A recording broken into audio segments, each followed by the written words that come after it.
Bienvenue à toutes et à tous. Donc aujourd'hui, comme la dernière fois, on va traduire une conférence de Srila Prabhupada.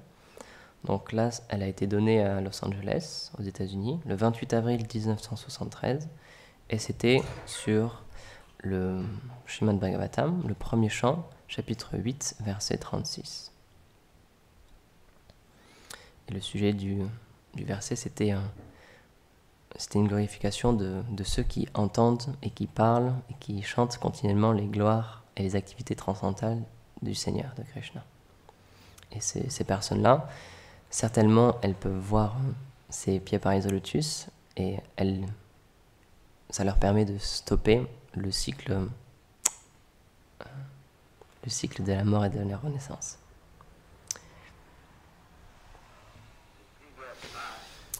Donc, dans le verset précédent, Srila Prabhupada parle, dans le verset précédent, il expliquait que Bhavismin Klishya Manamam, tous ceux qui viennent dans ce monde matériel, Bhave, Asmin, ils travaillent très très dur et ils rencontrent beaucoup de difficultés, ils travaillent vraiment difficilement comme un âne en fait.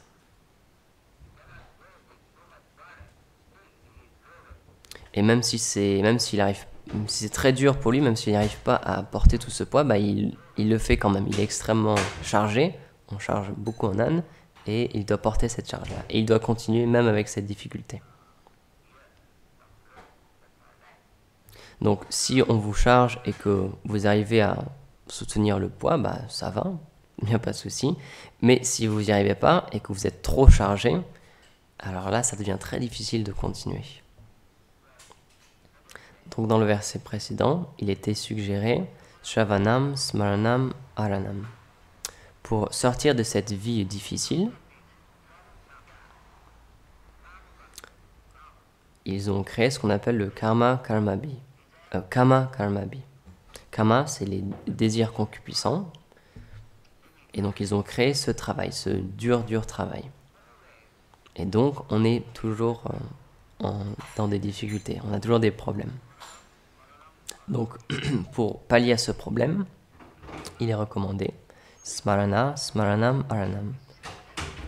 Donc, si Krishna vient pour introduire ce système à travers lequel on peut être soulagé de cette vie extrêmement difficile. Donc, Krishna dit Yada Yada Idharmasya Glanir Glanir Bhavati. Bhagavad Gita 4.7. Tout comme vous souffrez lorsque vous enfreignez la loi. Donc je pense que vous en avez déjà fait l'expérience. Si vous brisez une loi qui est dans un pays, alors vous devez en souffrir. De la même manière, la religion, ça veut dire la loi de Dieu.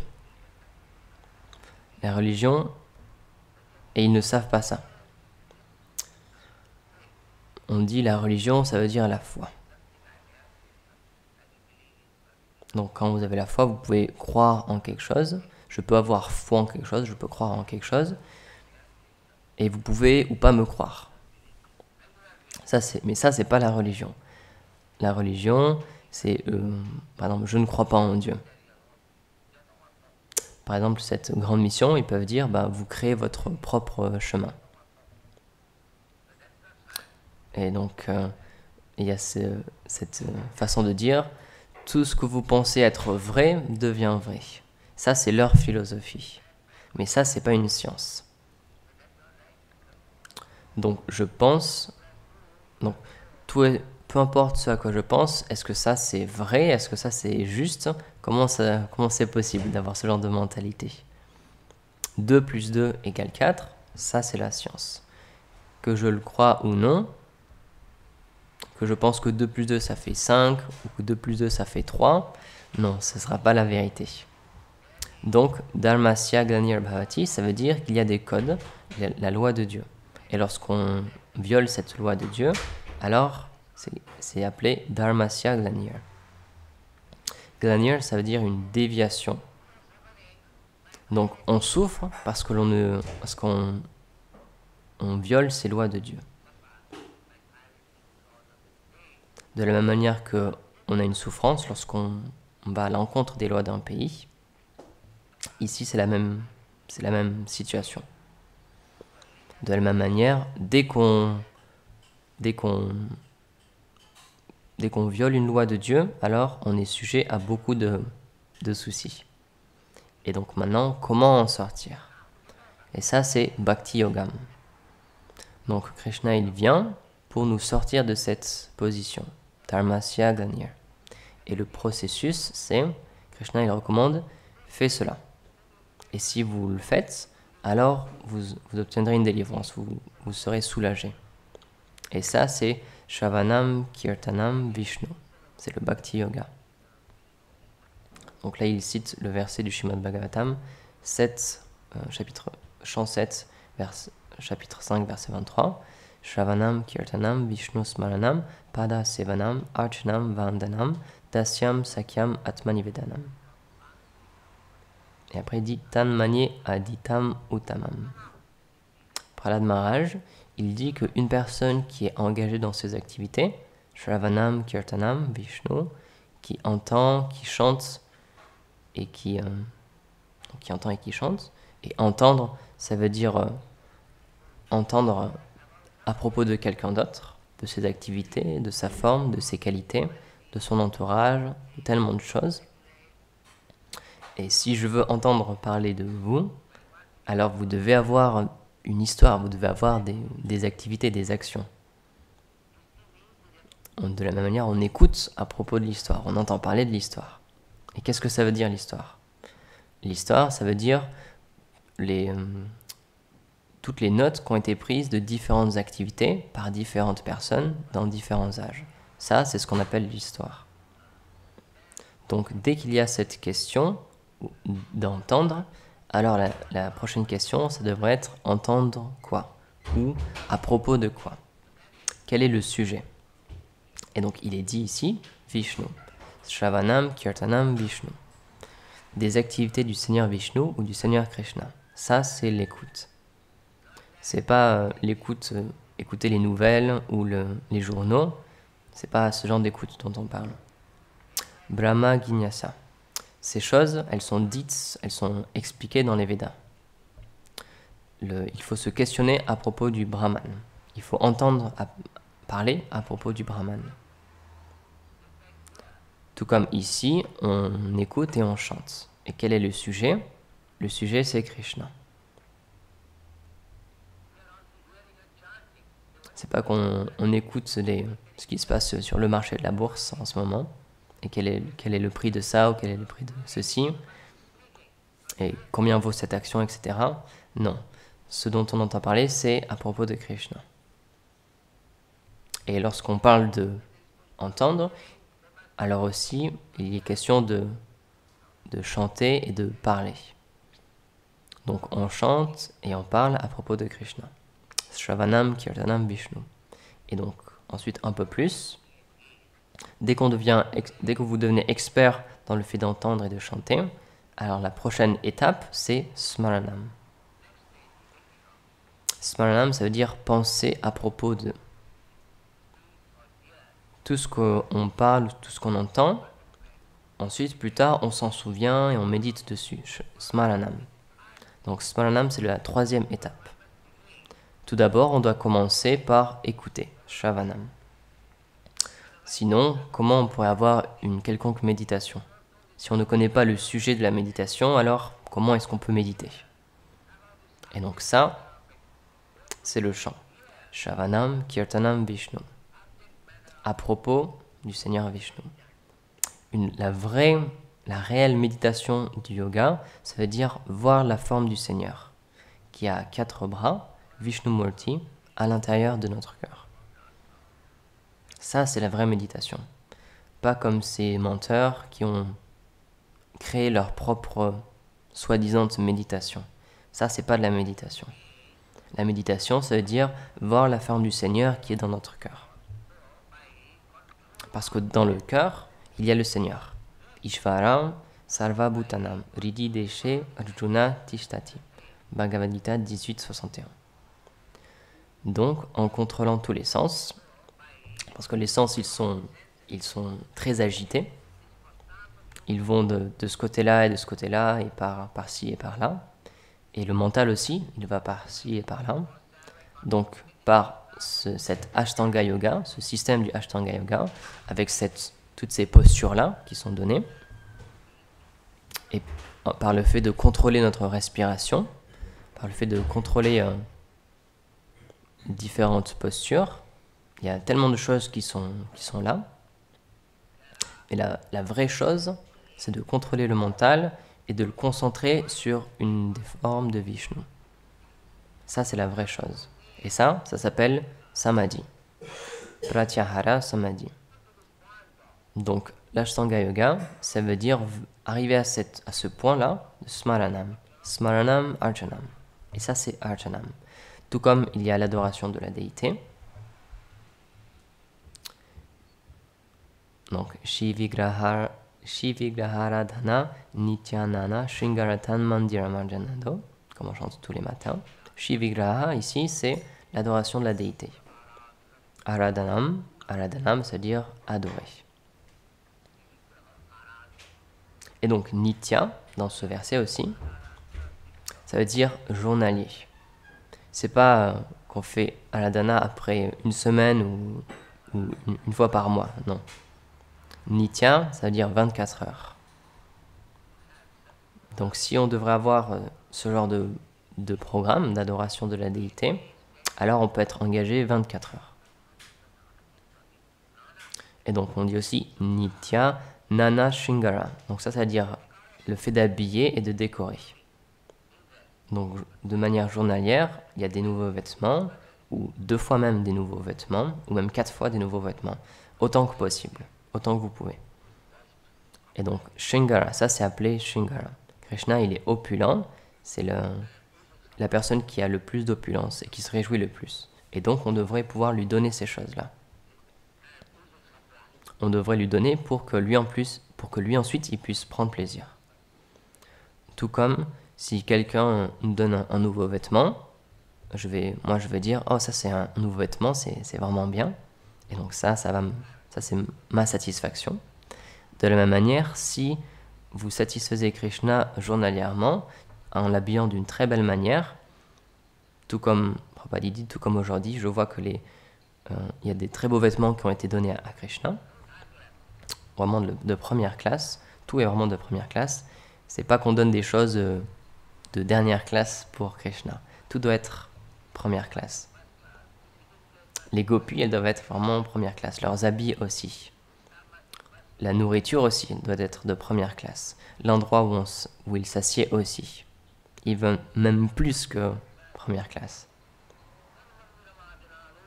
Et donc ça, c'est appelé Shivigraha Radhana Nityanana Shringaratan Mandira Marjanado.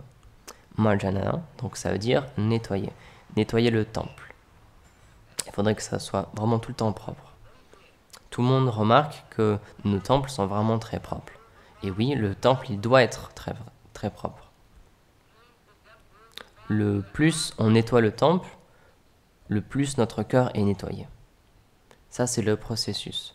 Le plus on habille Krishna, le plus on est satisfait. En ce moment, on est habitué à voir mon habit.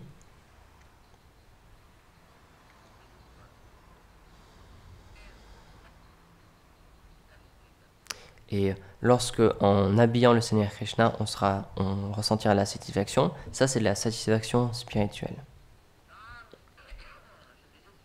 Donc ça, c'est le devoir, c'est le travail du maître spirituel, Yuktasya, d'engager, de toujours les engager. Vande Guru Shri Charanarabindam. Donc un tel gourou, un tel maître spirituel, je lui offre mes hommages. Et ça, c'est le Guru Vastaka. Donc ici, il est dit Shrivanti. Donc Kunti Devi, son premier travail, son premier devoir, c'était Shrivanti. On devrait être enthousiaste dans le fait d'entendre. Et même par exemple une classe aussi ou un cours, tout est fait à travers l'écoute. Vous allez à l'école, vous allez au collège. Et pourquoi on y va? Pourquoi on paye même des études? Pour entendre. on entend de la part du professeur, de l'enseignant, on s'assoit et on reçoit la connaissance.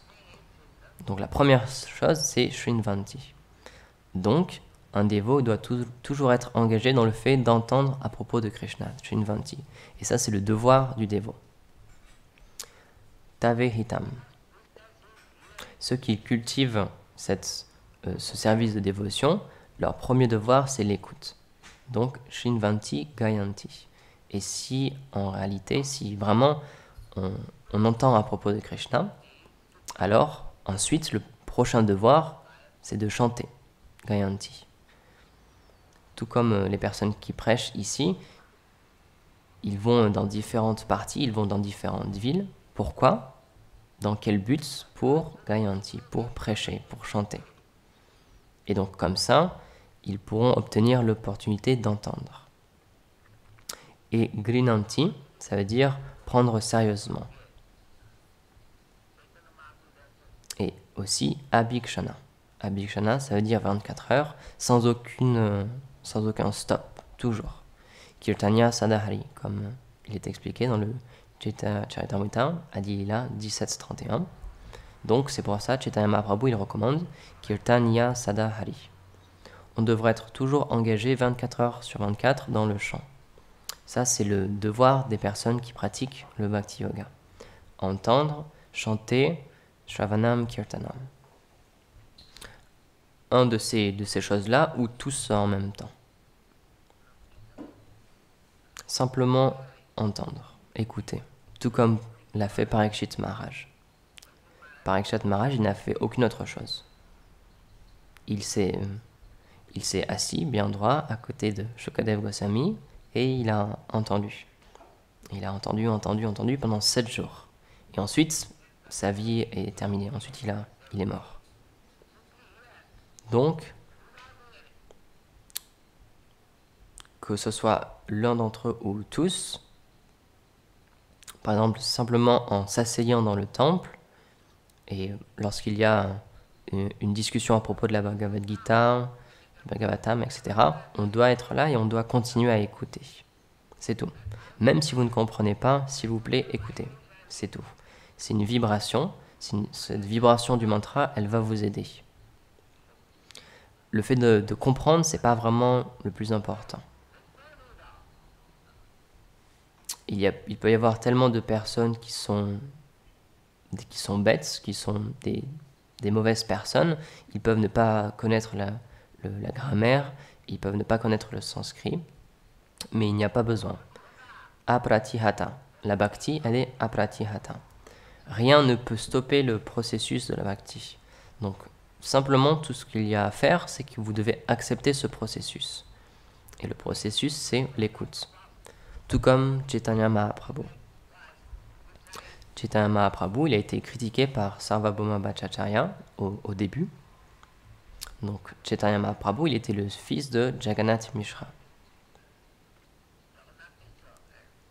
Et le beau-père de Jagannath Mishra, donc le grand-père de Chaitanya Mahaprabhu, c'était Nilambara Chakravarti. Et il se trouvait qu'il était un ami d'enfance, d'école, du père de Sarvabhauma Bhattacharya. Donc ça veut dire que Sarvabhauma Bhattacharya, il venait comme au niveau de son père. Donc il lui a demandé, tu as un enfant, tu as 24 ans seulement, et tu as pris sannyas. C'est vraiment très difficile de garder sannyas, parce qu'il y a tellement de choses attirantes pour des jeunes hommes. Donc écoute le Vedanta Sutra. Donc ça, c'est l'écoute. L'écoute est donc importante. Même dans l'école Mayavadi, ils écoutent le Vedanta Sutra. Donc nous aussi, on écoute, mais on écoute le vrai Vedanta Sutra. Parce qu'ils interprètent d'une mauvaise manière, leur écoute, elle est comme gâchée. Mais nous, on n'interprète pas. On écoute réellement. Krishna, il dit « Je suis le suprême ». Et donc, on l'accepte. Ça, c'est l'écoute. Mais si vous interprétez « Ah, Krishna, il veut dire ça, Kurukshetra, ça veut dire ça en fait », alors ça veut dire que vous gâchez votre temps.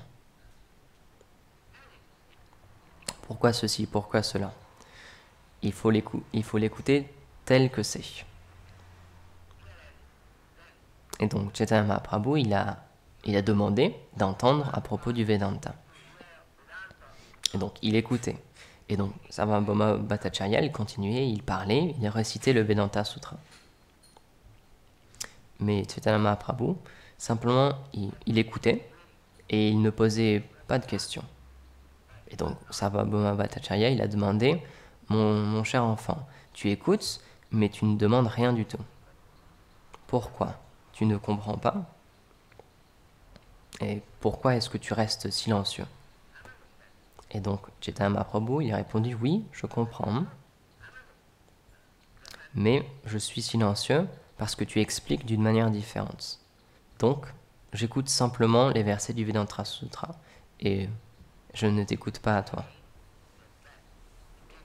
Donc, indirectement, évidemment, il offrait son respect et indirectement, il dit que tu expliques la signification d'une manière fausse, d'une manière stupide. Et donc, il a dit plus tard, je vois et j'écoute les versets, tout comme le soleil. Mais ton explication, c'est comme un nuage qui recouvre ce soleil. Ça, c'est ton explication. Personne n'a besoin d'une lampe pour voir le soleil. Tout le monde peut le voir. Mais s'il est couvert par des nuages, alors il est très difficile à voir.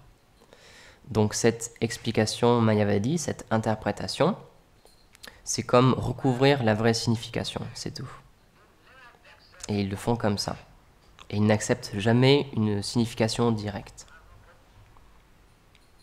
Kurukshetra, Dharmakshetra, même les grands leaders politiques, ils vont recourir. Ah, Kurukshetra, ça veut dire cela, Dharmakshetra, ça veut dire ceci. Et non, l'écoute devrait être notre ligne directrice, devrait être écouter l'original tel qu'il est. Et ensuite, il y aura un effet. Donc, Shravanam, Kirtanam, Vishnu. Vishnu, on devrait entendre parler à propos de Vishnu tel qu'il est. Grinanti, Abhikshana, Smaranti. De la même manière, la méditation, le fait de se remémorer, Smaranti, Nandanti. Nandanti, ça veut dire qui devient heureux, qui donne du plaisir, la source du plaisir. Nandati. Nandana, ça veut dire le plaisir. Et qui? Tava ihitam jana. Ceux qui cultivent ce service de dévotion, leur devoir, leur travail, c'est Shrivanti. Shrivanti, Gayanti, Grinanti, Abhikshana. Et tout le programme est là. On doit parler à propos de Krishna. On doit parler à propos de Krishna et on doit faire des choses en relation avec Krishna. Tout simplement. Il y a tellement d'activités en relation avec Krishna et on doit toutes les adopter. Et donc ensuite, ce genre de personnes, sa eva pashyanti, ta eva pashyanti. Par ce processus, un jour, il pourra me voir.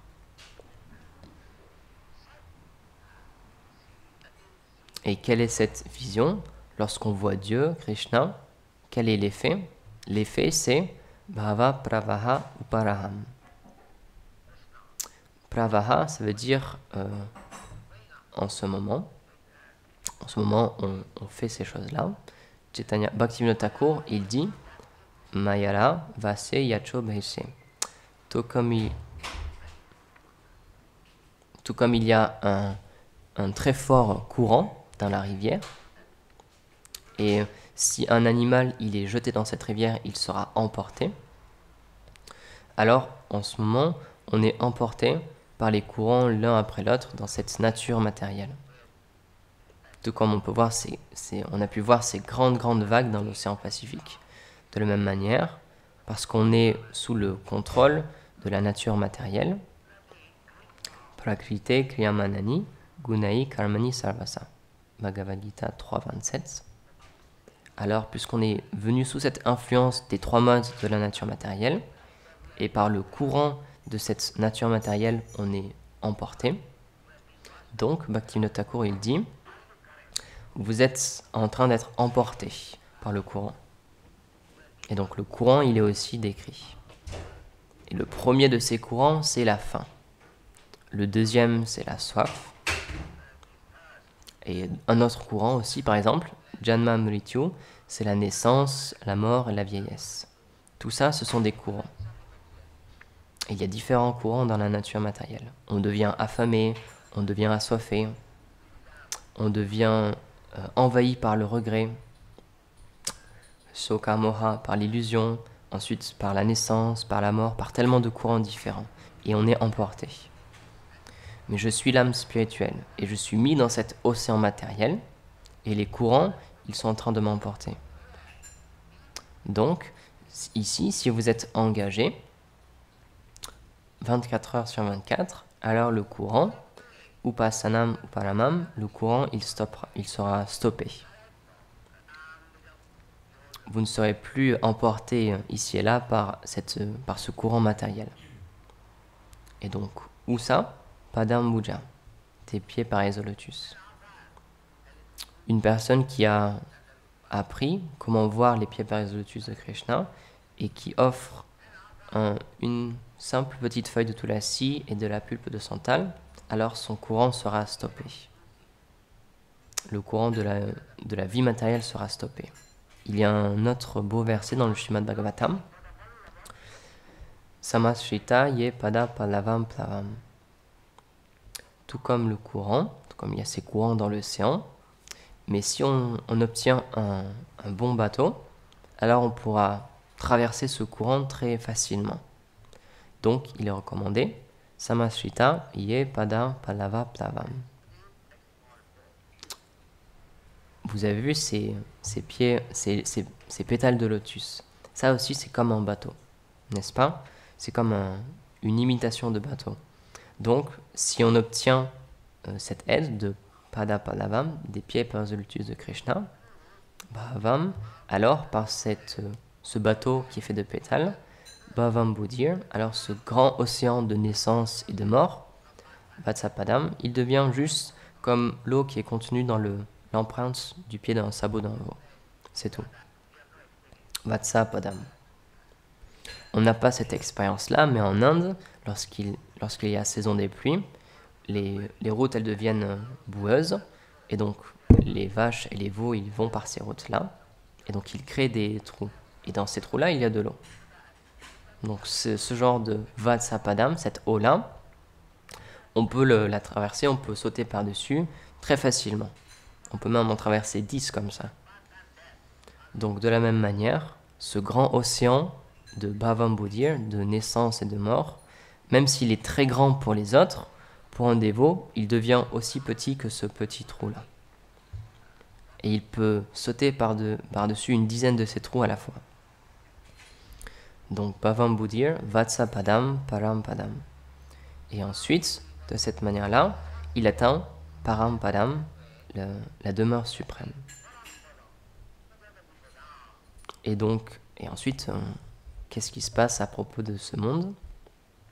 Donc ce monde, il devient Padam Padam, Yad Vipadam. Ce n'est pas un lieu pour les dévots. Ça, c'est pour les personnes qui souffrent. Donc Kunti Devi, elle suggère, ça c'est le remède si vous êtes en train de souffrir. Donc prenez ce remède-là et soyez heureux. Merci beaucoup. Srila Prabhupada ki jai. Gaur Premanande Hari.